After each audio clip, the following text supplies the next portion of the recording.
Okay, this is my Gamo Accu 22. I was asked if I could just show a little trigger work, deburr, and polishing of the Sears. You do have to take the trigger out of the gun. I have other videos for that. There is a Phillips screw here. There is a Phillips screw here. Once those are removed, gently pry up on it. There's just a couple pins that are holding it in. I have already been in here. I wiped up some of the grease. This is the backing plate. There's three things I try to do. Not that I try to do, I actually do when I do trigger work. Make it as smooth as possible. You want the trigger to feel very smooth when pulling it. You want a good, clean, predictable break so that you know where that trigger is going to go off every single time. And the third is safety. I really gonna start getting into that a little more on my videos. You do not want a hair trigger. Hair trigger is just dangerous and it will do nobody any kind of good. Some people prefer two-stage, single stage. Doesn't matter to me, long as the trigger is predictable. I actually prefer a single stage. So this is plastic, obviously, and I'll just take the 1500. I've already done this all. Just make sure there's no burrs or anything around here. And 1500 is the lightest I go. 2000 would be even better.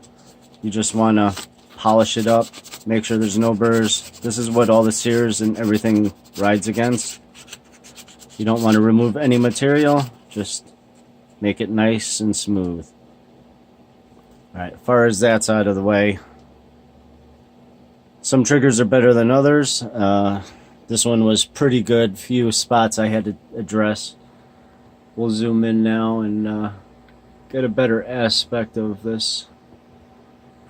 Too close. And we'll move it here. Okay, first disassembly. You don't have to touch your trigger screw. You can take it out if you'd like. I have a longer trigger screw in here. And even on the stock one, you want to... Actually, I take that back. You do want to take it out because you want to polish the end of this trigger screw. You want it smooth as glass. Less friction, the better. I'll start by taking this little plate out here. And as you see, it rides against the upper and lower Sear. For this little small piece, I would just use 1500. I actually prefer doing this on glass, and the only reason I have a nice flat piece there, but I'm on the towel. I've already done this. Just take the edges off, make it nice and smooth. Flip it over. 1500 on this, or 2000, whatever you prefer. May lose a little fingerprints also, but who's complaining? Make sure there's... Oh, actually I did just find one little burr.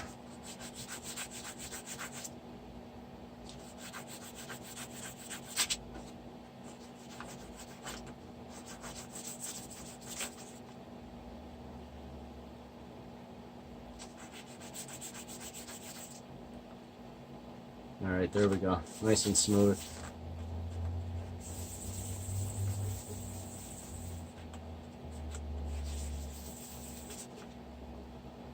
Alright, we'll put that to the side. If you want, I prefer Prep All. It's grease and just oil remover. Just get the filings and the sand off. You don't want to put that sandpaper sand back into your trigger. You can use rubbing alcohol, whatever, just as long as that is all cleaned out. You don't want any grit, nothing in there. I use a towel because, well, Little parts stick better to the towel than a hard wood and won't bounce around and hit the floor.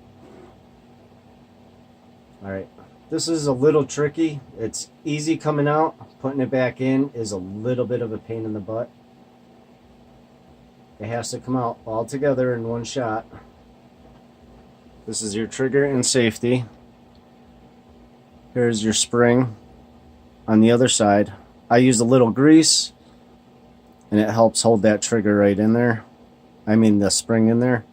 But this slides inside here. Trying to get the best view here. Yeah, my phone's not coming in too well. Alright, there we go. But it has to be reassembled all in one shot. This post here has to slide into that aluminum casting, and this pinhole has to slide over the pin. So just remember that and take your time putting it back in.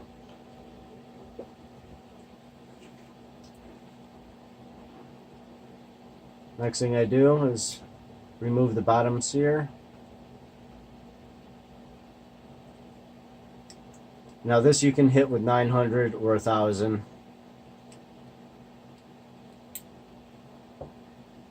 I'll just take the grease off as I go. Grab a paper towel. I like the lint-free towels myself. They're very nice.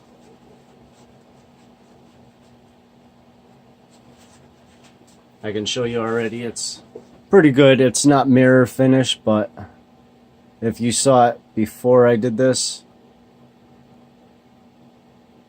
you would see a big difference. Any contact points, and that's what your goal is. Any contact points, you want to make them smooth as glass. Hit this with 900. Sometimes the machine work, it leaves little bumps. And you just want to smooth that out. You're not really trying to reshape it. Just remove some of that out of there and just make it a nice polished piece. Be very careful here. You do not want to reshape this. This is where it latches together, and this is where it breaks and disengages and releases the spring, which I'll show you right here. This is slotted. This will actually, when it comes in and go to release, it grabs and pulls upward, and that locks it in place. I have actually, my screw right now is set pretty high, so I don't think I'm going to be able to get it down there, but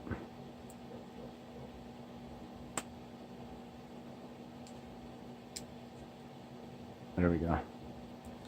But this will come up, this will lock on, and it will drop down like that and release the piston.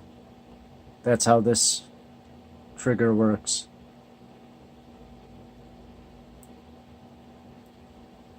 So it'll actually push it in, and then when you release the cocking lever, it'll grab on and pull up. You'll see the spring there. But you don't want to reshape these. I shouldn't say this, but I did a little bit just because I knew what I was doing and what I was after. But a light polishing there, that won't hurt as long as you're not reshaping it.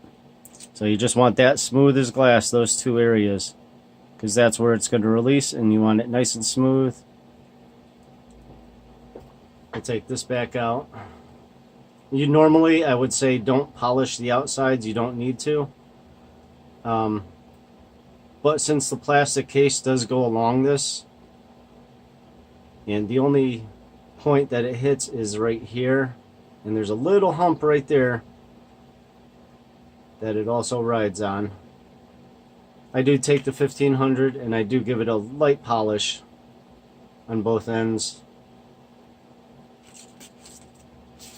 This here, there's a spring.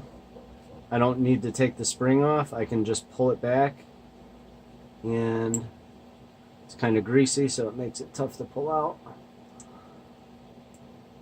There you go. If you lift up on the spring, it comes up and out. Same thing on this. Let's get the grease off.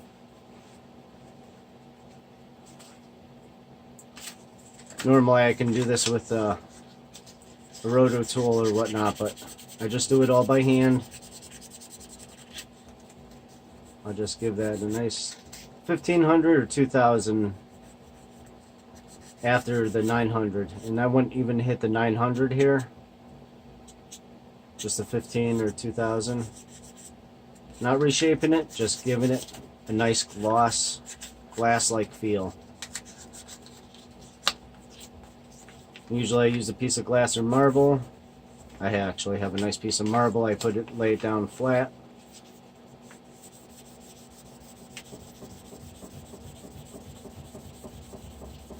It makes a heck of a difference in your trigger.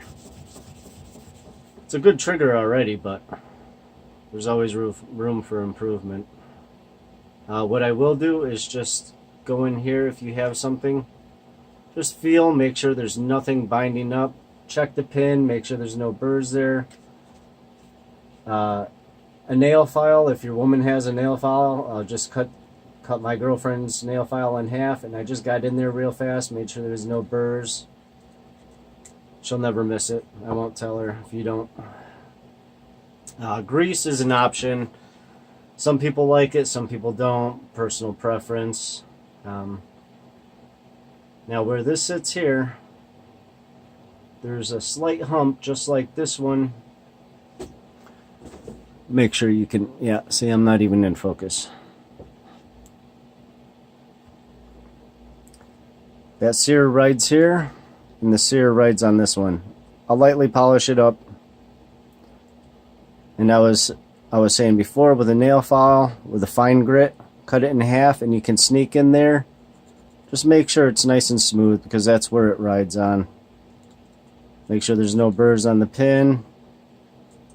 Right here, take the 1500. You can see that's pretty shiny there. I've already hit this pretty good. Like I said, grease, some people like it, some people, I don't know, they just don't want to use it. The only thing is with grease, if you put too much on and you shoot in the winter time, it does have a tendency of getting a little thicker and a little tougher. So use it sparingly.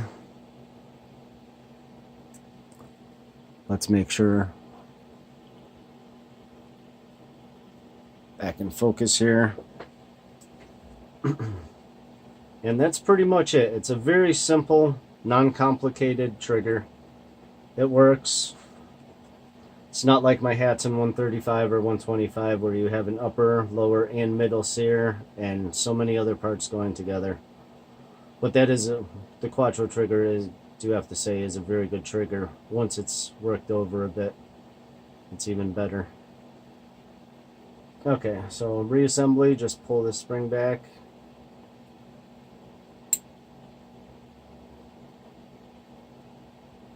Making sure that's there. Lift up. Tension's back on there. I'm just rubbing a little grease on my hands to put back on the sear.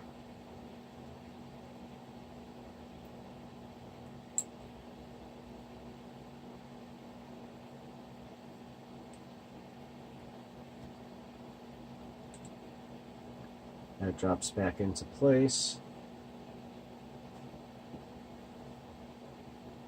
Now the fun part. The safety and trigger. I'm trying to drop it down together just as it gets to the spring. Like I said, this is going to take a couple times.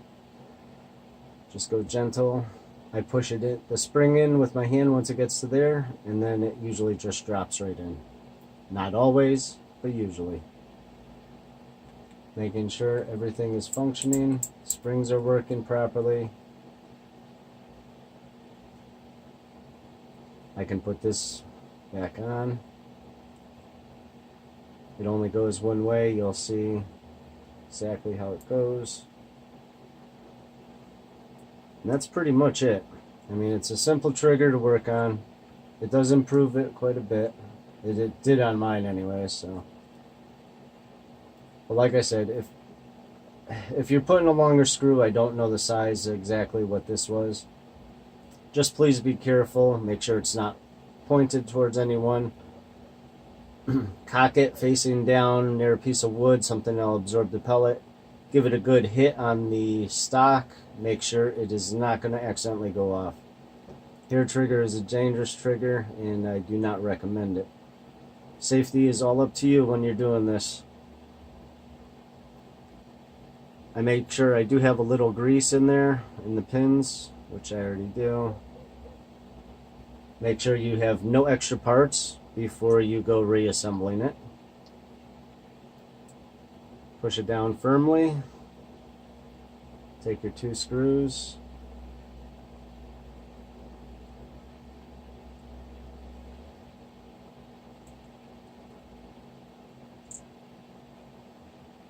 Yeah, that's one thing with the grease too. Your hands get a little on the slippery side when reinstalling stuff. Okay, put this back in.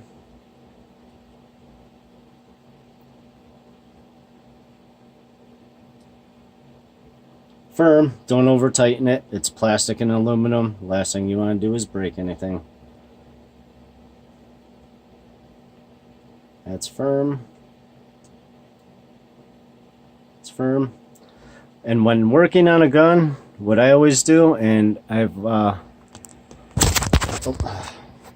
a variety of all types of screwdrivers, and I will look for the best fitting one, because you do not want to strip these out. Replacement parts. Gamo sucks at replacement parts, and Hatson isn't the easiest either to get parts. So be careful, take your time. If you have to, maybe not on this. Make sure it's tight fitting, get something, just give it a whack just to shock it and help get it out. But that's pretty much it. When it's reinstalling, you'll have 2 O-rings, one on each side of this. I'll put all this back together, and it's pretty much that's it. So I hope that helps anyone out if they're just looking to tune it up a little bit and get a better feel out of it. You can only do so much with this trigger, but a little is always better for me. Hope that helps anyone out, and thank you.